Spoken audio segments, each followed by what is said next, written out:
જૂની fault lines trigger થઈ જાય કમ્યુનિટીઝની અને એ દિશામાં જઈ રહ્યું છે મયુર. એ વાત સાચી છે, કારણ કે અને બીજું હું તને કહું કે એટલા માટે પણ એના સિવાય છૂટકો દેખાતો નથી આ લોકો માટે. મને આ લોકો એટલે બેઝિકલી સત્તામાં બેઠેલા લોકો, એટલે ભારતીય જનતા પાર્ટી અને એમના સરકારના લોકો. તમારી પાસે દેખાડવા માટે કશું નથી, તમે સમજો આખી વાતને. મેહુલ અને હિમાંશુ બંનેને હું કહું, આપણા દર્શકોને, હવે તો મને કોઈ બતાવે એમ કે ખરેખર હું જો તથ્યમાં ક્યાંય ચૂકતો હોઉં તો તમારું ધ્યાન દોરો, મને ટોકો તમે, તો તમારી વાતને હું સાથે એગ્રી થવા તૈયાર છું.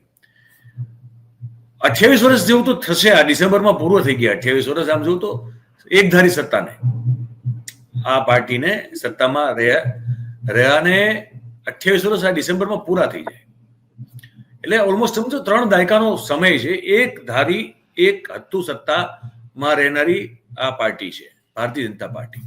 30 વર્ષનો 3 દાયકાનો ગાળો તમે પકડી લો તો 3 દાયકાના ગાળામાં રાજ્યમાં વસતા નાગરિકોને રાજ્ય સરકાર તરફથી એક જે સરકાર કોઈ પણ પાર્ટીની હોય પણ એના તરફથી જે બેઝિક મૂળભૂત સુવિધાઓ મળવી જોઈએ અને એમાં વધારો થવો જોઈએ.